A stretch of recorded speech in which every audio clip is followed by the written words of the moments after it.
Yesterday we did the rankings for Americas and China. Today we're going to do them for EMEA and Pacific. Okay, let's start with EMEA and we'll start here at the bottom. And in 11th place, so off the list, I'm going to put Koi. Now, I do think that with a bit of time, Koi could be okay, but I think, for right now, at the very least, it might take a little bit of time to get there because, of course, who knows what's going on behind the scenes at Koi, but it looks to be a mess from the outside perspective, so I just don't have a ton of faith right now that they can get it together for the early part of the season. Now, at 10th place, I'm going to put Gentle Mates. Now, that might surprise some of you because for a lot of the other Ascension teams, they're kind of getting put maybe as like a lower, middle-of-the-pack type team for a lot of them, so having them this far down, might surprise some people. The reason that I'm doing that, though, is because unlike a lot of the other Ascension teams, at least definitely for Americas and Pacific, Bleed and G2, then the Guard, we're kind of the favorites the whole year to win Ascension, right? Everyone recognized that, yeah, they're probably going to be the Ascension winners, and then they went on and won it, right? That's not the case for Gentlemates. And Gentlemates came into the Ascension tournament, and watching some of their earlier Ascension games, they weren't that great, if I'm going to be honest. Right? I just didn't think that they were that great, and I know that the Ascend players, when they played against them and lost to Gentlemates, they were very surprised that Gentlemates seemed to just turn up crazily for that game. And then I know that the Ascend players were surprised again, because they thought Apex were just, the obvious choice then to beat Gentlemates in that grand final, and again, Gentlemates just turned up. The thing is, though, that was, a couple game sample size over a couple days where they just seemed to just be playing an insane level of Valorant. Will that carry on into the season? I don't think so, personally, because we haven't seen them in any off-season tournaments either, so it's difficult to kind of gauge, who's the real Gentle Mates.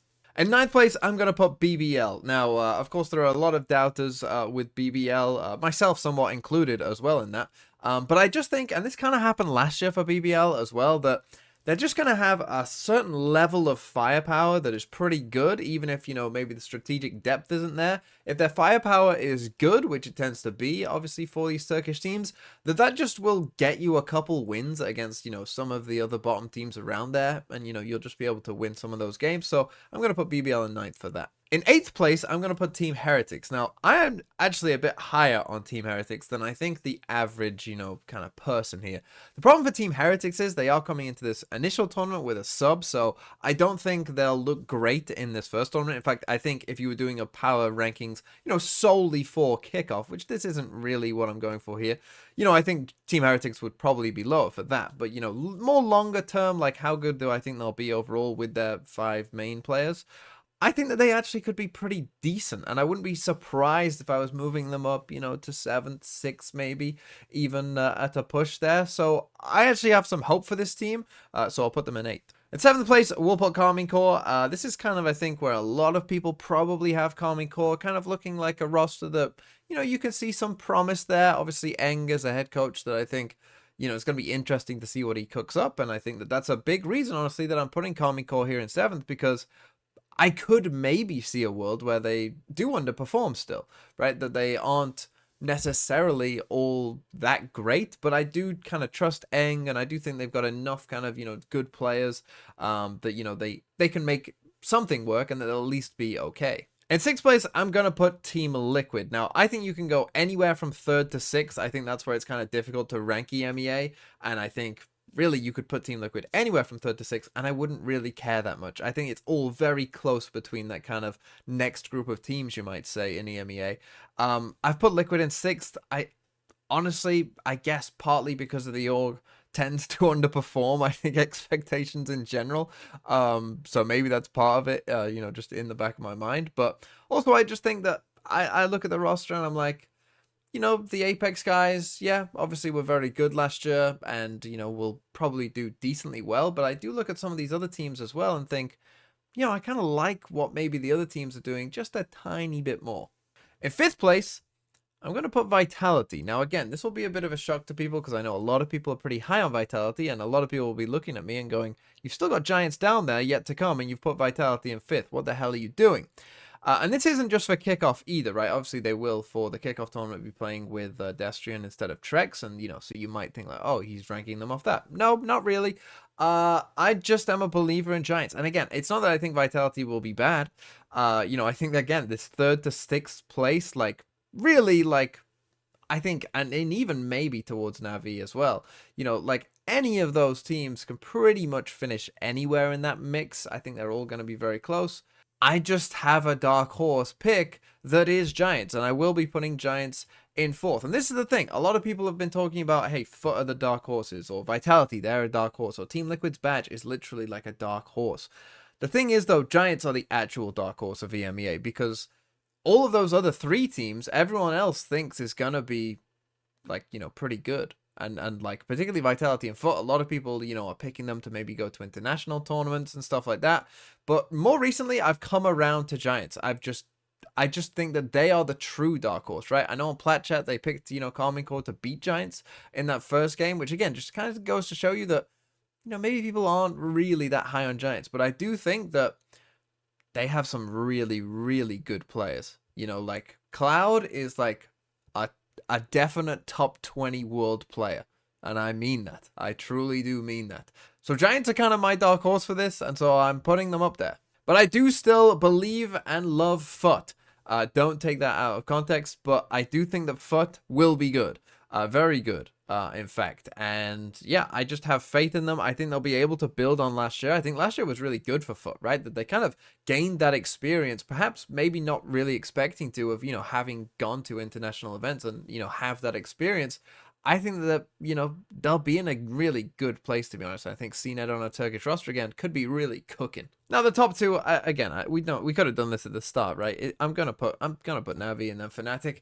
I actually do think there was, again, I've mentioned this on the podcast Cosmic Divide, that this interview that I recently saw with Angel and Doom Bros, where they were just talking about like Artis and what Artis does for the team, you know, when they were FPX, it just gave me quite a bit of hope that Navi might be, you know, rather than being like, you know, the clear kind of second team in the EMEA, and that's just kind of their role in the league, maybe there could be a world where they do get up there and start like actually challenging Fnatic somewhat, you know, and we actually have a debate about who maybe the best team could be. Now, of course, Fnatic are so good that that's probably unlikely, but it wouldn't shock me necessarily, you know, if Navi are a team that's going, you know, to top fours, maybe to grand finals in international events, and they are or could be that good. So that is my EMEA ranking. Again, I saw some discussion on my rankings yesterday. Just remember that, yeah, this will be wrong. I already know that this will be wrong. Don't fret about it too much. Okay, on to Pacific then, and no surprise, 11th place, DFM. Don't need to explain that one too much, but let's keep going. And 10th place, I'm going to put Global Esports. Again, kind of pains me to do. Sorry, India. I did want to try and get them higher if I could, but I just have major doubts is basically what I'm going to say about, and that's all I really need to say, to be honest. In 9th place, I'm going to put Talon. Now, again, I have some real doubts about Talon as well. Thing is with Talon, they just brought back Surf. I don't even fully know who's going to play for this roster. If Surf plays and is like really good, Talon could actually be quite a lot better than people think. I do think there's a world where people vastly underestimate Talon and just think like, hey, the last you know, the team from last year, they trolled, so therefore this team, you know, that's got wildly different players and a different coaching staff, therefore must be a continuation of the old team. I don't think that that's how it really works, but that seems to be how a lot of people are thinking about Talon right now. But I do think that they could be quite a bit better, but I still need to see it first. In 8th place, I'm going to put Gen G. Now, here's the thing. From 3rd to 8th, again, you can put any of these teams in any order.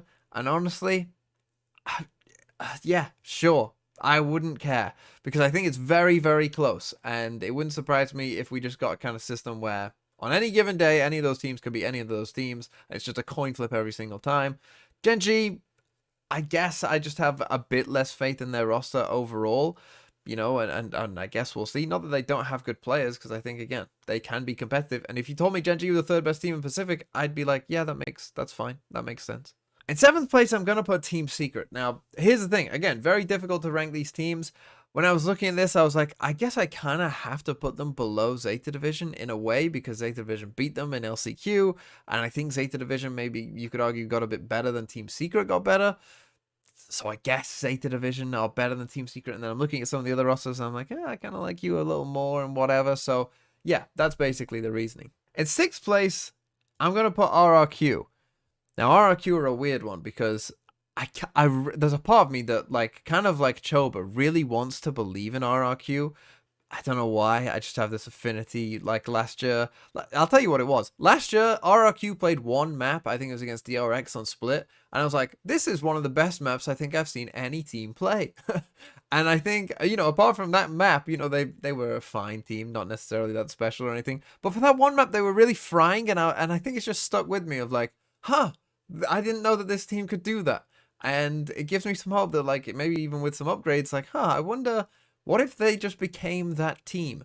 In 5th place, I'm going to put Zeta Division. Now, again, for me, this is like, it just makes sense. Some things just make sense. And like Zeta Division being in 5th on a preseason power rankings for Pacific, I think that I could do this for, the end of time. And Zeta Division would always be about 5th. In 4th place, I'm going to actually put T1. Now, some of you, again, will think that I'm smoking putting Bleed this high. A lot of people have Bleed quite a bit low. We'll get to them in a second. But what do I think about T1? Because I have doubts about T1. A lot of people, some people even think T1 will be the 2nd best team in Pacific. I have real, actual, like, some doubts. I think that some people are giving them too much credit for being, the team that went to Masters Tokyo and Champs, and therefore, like, hey, they already had such a good starting position that they went to Tokyo and Champs, and now they made upgrades, so they've got to be really good, right? The thing is, they didn't do anything at Tokyo or Champs. They looked like a team that didn't belong there. And I think, honestly, you could have subbed them out for, like, quite a few of these other Pacific teams last year, and really, it wouldn't have looked any different. I think that they just so happened to have been the team that, like, won a couple games in the playoffs, and that's just the way it was. But they have made some upgrades, and I do think that they, will be good. I'm still ranking them 4th, so it's not like I'm completely out on them. It's just that I don't think that necessarily they're starting from an incredible high point. I think, they've improved a roster that was actually probably on the whole, like, kind of average, and, that puts them in, like, 4th place. Now, I'm putting Bleed in 3rd place. Now, this you might consider a bit crazy, right? Does he just love Ye? And I do like Ye. I think Ye is good. And on Cosmic Divide with Elevated, we've been kind of high on Bleed. Elevated is very high on Bleed, which I think has, maybe influenced me slightly here. I guess I'm putting my neck on the line to believe in Bleed. Is it possible that Bleed become my Koi from last year when I put Koi in 3rd for my EMEA preseason power rankings last year and Bleed actually end up being awful? Maybe. Yeah, maybe. That could happen. But if it doesn't and Bleed do well, then I'm going to look good. Now, I'm going to put DRX in 2nd and PaperX in 1st. Now, obviously, that's no big surprise to anyone that putting PaperX in 1st, but why still DRX in 2nd? Why do you still believe in DRX? So many doubters. Well, the thing is, if you actually look at their team, they've still got the 3 players that everyone would agree would clearly be, a 2nd place for the core that was there the whole time. And some of you may remember that Foxy9 was still playing for, like a decent amount of the games whilst they were still smoking everyone in Pacific last year. So it's not like Foxy9 doesn't have experience of, just absolutely destroying most of these teams anyway. And so really, they've only changed one player. And I get it that, RB, a lot of people like RB, and obviously RB is very good, and, subbing him out, unpopular decision. I get it, but that doesn't mean that the player that they're bringing in is a bad player, right? It doesn't mean that they can't still find success. And so to me, like, I still think DRX are quite clearly the 2nd best team. Maybe that's a hot take. Maybe it won't be true, but I still think that the core that they've got has consistently proven themselves. Foxy9 has proven himself against this competition before, and so I trust them to still be better than most of these teams. And so there is my Pacific ranking. I really don't like it, to be honest, but I guess I'm going to go with it. Because to me, like, really, if I was doing, like, what I honestly think of this ranking, it would probably look more like this, right? A bunch of 5s. Oh, go on, Genji, you can be a 5 as well. Just everyone's a 5. They're all 5s. I mean, DRX, you can be 3rd. In fact, let's give a little break there. To them. And you know what? Let's give DFM a bit of breathing room as well. Global, you can be a 9 as well. DFM can be down here completely on their own. That's true. This is truly how I feel about Pacific, but you're going to make me put them in order, so I guess this is the order I'm going with.